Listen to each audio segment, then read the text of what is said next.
This is KSL Sports Live, broadcasting from the Mountain Home Services studios. How sweet it is. Thanks for staying up with this. For just the third time in school history, BYU is in the Sweet 16. Sam was in Denver with the Cougars and has exclusive interviews coming up. We also have the latest on the Utah Hockey Club and Big 12 Pro Day. But let's get started tonight at Delta Center. Utah Jazz have lost just 10 games, or have just 10 games left in the regular season. A season that has been all about the future, right? But the present has been painful. Rebuilding isn't easy. Another reminder of that against the team with the best record in the East Sunday, the Cleveland Cavaliers, making their only trip to Salt Lake City. Plenty of familiar faces in town. The Aggie legend Sam Merrill and Donovan Mitchell was introduced to loud cheers. Good to see Don back in town. Walker Kessler fighting inside, gets the dunk. He continues his great season, and then the Jazz get out on the break. Keontae George to KJ Martin. Keontae had 7 assists off the bench. KJ has hops. Colin Sexton, the only vet in the starting lineup, gets the and one. We go to the second quarter. This sequence tells the story for the Jazz on this game. This possession, a bit of a mess. Ball's loose, and it finally ends up in the hands of Donovan Mitchell, who gets the layup. The Jazz trailed by just 6 at the half. We go to the third quarter, and the Cavs turned up the juice. This is beautiful basketball for Cleveland. A perfect fast break from the Cavs. Donovan, the bounce pass to Garland. He gets it ahead to Max Strus for the hammer. Sam Merrill had 6 points, 5 rebounds, 5 assists, helping the Cavs go on a huge run in the third quarter, outscoring the Jazz 37-19. Kyle Filipowski led the Jazz with 18 points and 13 rebounds. But it was another tough day for the Jazz. They trailed by as much as 32. In a 29-point loss. Cavs snap a 4-game skid. The Jazz host the Grizzlies on Tuesday. The Jazz staving off the Pelicans for worst record in the West. They were taking on the Pistons. Team effort from the Pistons. Ron Holland comes off the bench and takes it coast to coast for the slam. Then Holland gets the rebound and takes it all the way for the tough layup. Good-looking rookie. He finished with 26 points. And the Pistons get 66 points off the bench to beat the Pelicans. The latest look at the lottery standings shows the Jazz just percentage points behind the Wizards for the worst record in the NBA. The Jazz have a lead in the loss column, so that's good. The Jazz have a 3-game cushion to secure the best lottery odds. Now to NHL hockey. The Utah Hockey Club kept pace in the race for the wild card spot in the West with an impressive win over a playoff team, the Tampa Bay Lightning. Utah's young gun shined against the Bolts. How about Josh Doan? He scored the team's first goal. And Logan Cooley stays hot. He scored twice. He now has 21 on the season. But once again, Utah had to fight to the bitter end. The Lightning would cut the Utah lead to 5-4, 2:54 into the third period. Utah had a goal taken away for goalie interference later in the third that could have been deflating. Instead, the team buckled down, and this time didn't buckle under pressure. Despite being 2 men down on an empty net, they got an insurance goal from Alexander Kerfoot that allowed Utah to finish strong, something this team is working on. But this one was all about the finish. Early on, I think, a lot was just we're trying to hang in there, but now, we know we can beat these top teams and teams with superstars. We just got to keep going and, keep getting 2 points. We had a stretch in January. We played elite opponent. We were right there, nose to nose with elite team in the league every night. I felt we were really good. Just, you will tell me, yeah, you didn't win. I know that. It's a pretty good feeling to win. But I think it's for a long time now we're pretty good at home. I think early on we didn't get a reward the way we should have. But I think hopefully we'll balance out at the end. It's not going to matter what Utah does if the Blues stay this hot. They beat up on a bad Nashville team at home Sunday. Jordan Kyrou takes advantage of a Preds turnover to score the first goal of the game. The goal of the game was by Philip Forsberg of the Predators. Watch this. Through the legs of a defender to the post. I cut the lead to 1, but St. Louis scores twice in the third period. The Blues clinch their 6th straight win. The latest check of the wild card standings in the NHL's Western Conference shows the Utah Hockey Club with a lot of work to do. The Blues not only pulling away with that 6-game win streak, but closing on the Wild for the first wild card. Utah 6 points back with 12 games left. Utah will host the Red Wings tomorrow night. While college basketball continues to take the country by storm this weekend, it's also a big week for a lot of college athletes who are hoping to take their talents to the NFL, specifically for 25 football players from both Utah and BYU. For the second straight year, the Big 12 Conference held its Pro Day down in Texas. Players from each Big 12 school participating in front of coaches and scouts from every single NFL team. 12 different BYU Cougars were invited to the Pro Day. Defensive back Jacob Robinson had the best day. One of the best 8 vertical leaps at the Pro Day, jumping 38.5 inches. I've been training in Cali at a sports academy in Seal Beach since January 5th, and then, this is my first time leaving there. I feel like I prepared well. The team I was in Cali with, they were great, so learned a lot from them, and, really progressed in every way. So. Jacob also ran a 4.38 40. Caleb Etienne, a 6'7", 300-pound tackle. Caleb Etienne showed off his athleticism at the Pro Day.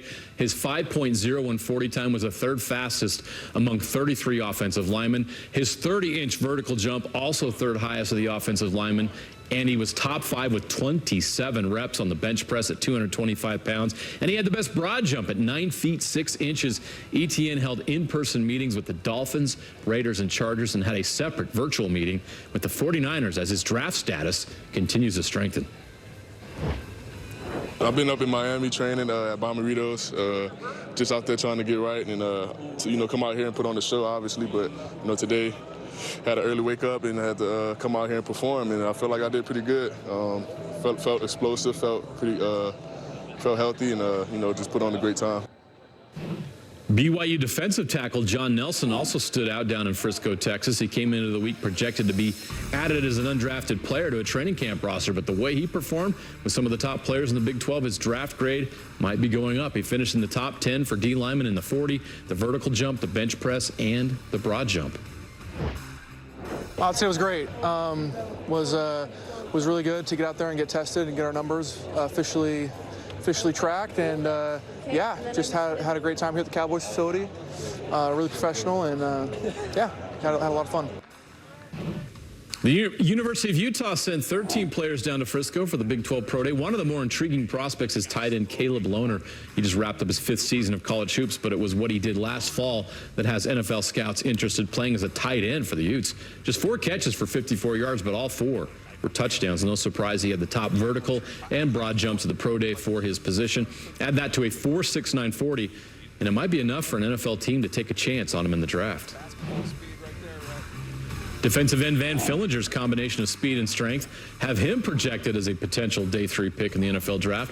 Fillinger put up 30 reps on the bench, the most for D lineman at the Big 12 Pro Day, and he had a top 10 40 speed coming in at 4.95. Fillinger finished his career at Utah with 9.5 sacks and 29 tackles for loss. Utah defensive end Connor O'Toole will be one of the quickest pass rushers in this year's draft class. He proved that at Big 12 Pro Day. He had the fastest 40 time for a D lineman, 4.66. He had the top vertical jump at 37.5 inches and the quickest shuttle time at 4.3 seconds. The former Utah wide receiver ended up with 8.5 sacks and 2 forced fumbles at the U.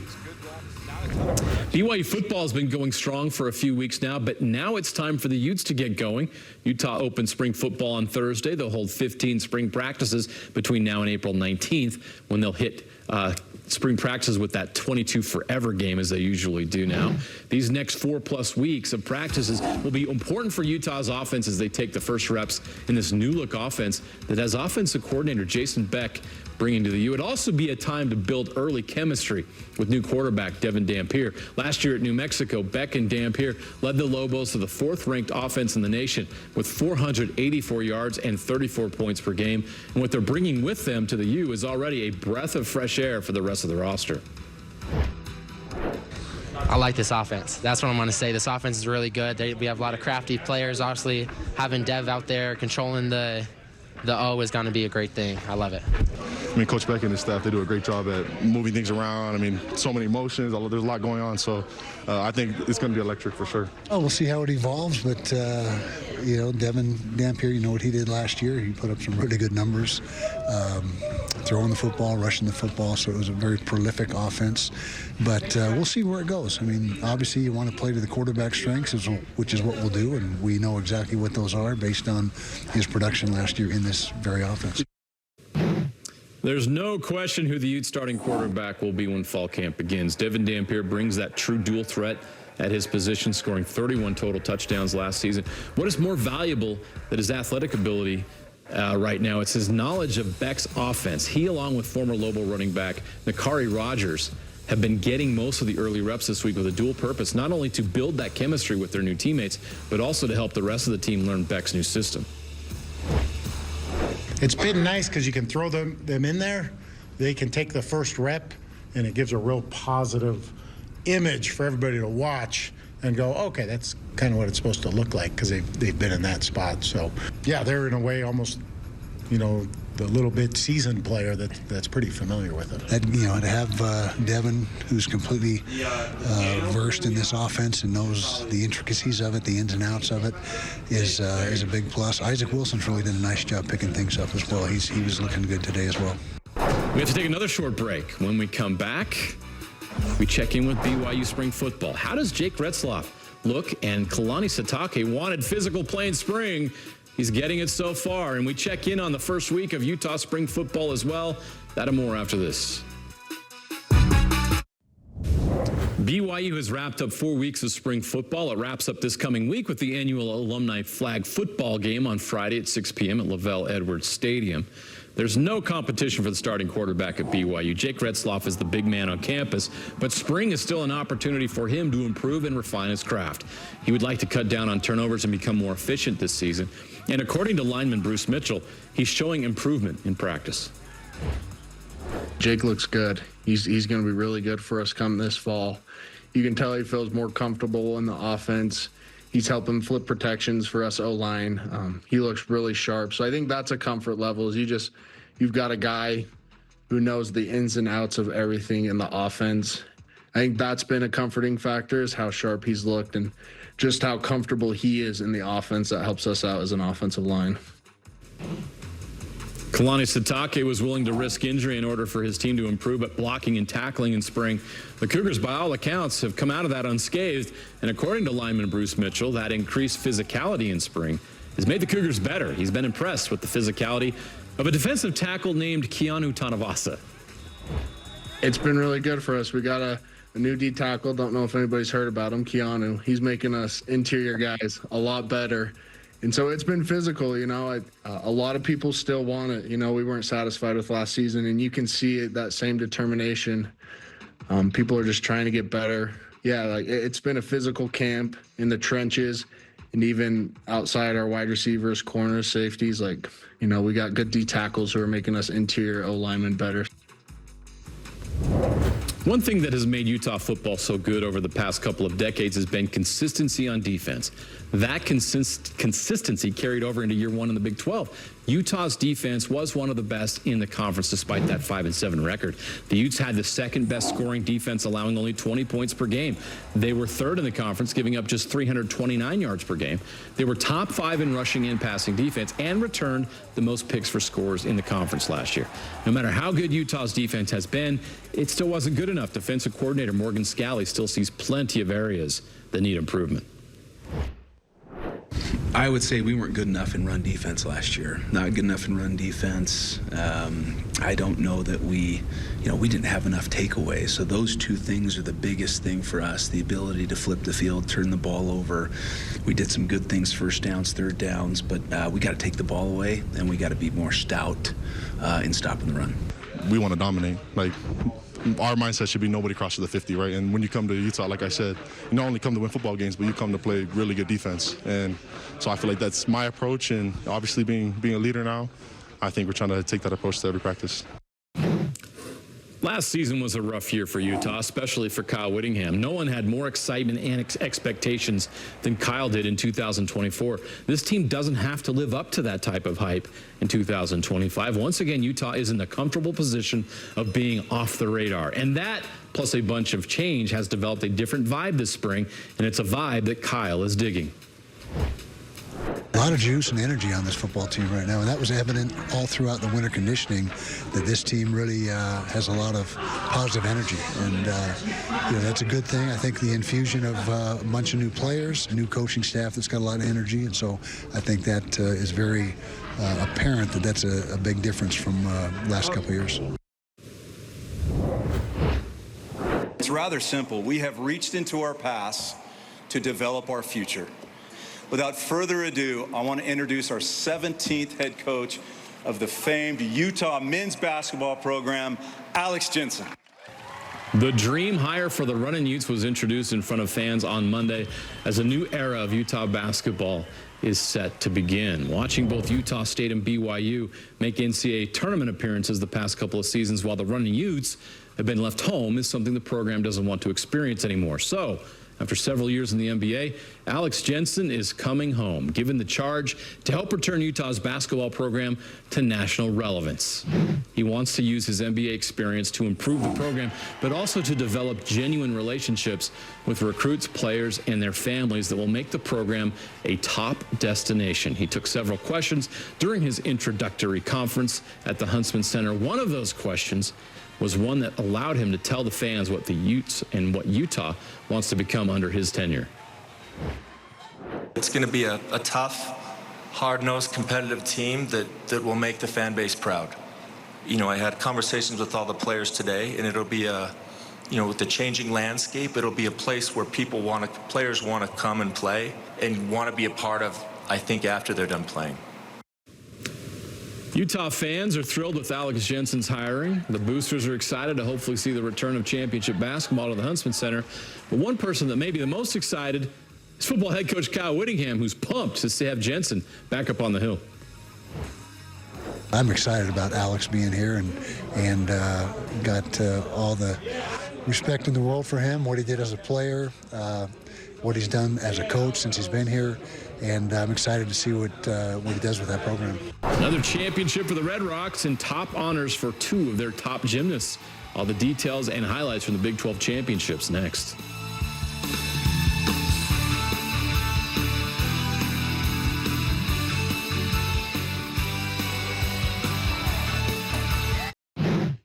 Red Rocks senior Grace McCallum is the Big 12 Gymnast of the Year. She ranks no lower than 5th on any event in the Big 12 and currently sits ranked #1 in the country on bars, tied for 4th on beam, tied for 23rd on floor, and #8 in the country in the all-around. Freshman Avery Neff is the Big 12 Newcomer of the Year, a year that looked over back in mid-January when she severely sprained both ankles on a floor routine. She returned on February 7th, missing just 3 meets, and has been spectacular ever since. McCallum and Neff helped the Red Rocks win the Big 12 championship at Maverick Center in their first season in the conference. They also won the regular season title. McCallum won the all-around. Neff finished 2nd. McKenna Smith won both bars and floor. Utah will have a week off before hosting the NCAA Regionals at the Huntsman Center on April 2nd through the 5th. The Red Rocks will find out who they will face on Monday, March 24th at 10 a.m. Mountain Time. During the selection show on ESPNU, they finished 1 and 2 in the all-around. And congratulations to the Utah State gymnastics team. They won their first ever Mountain West Gymnastics Championship on Saturday with a score of 196.1.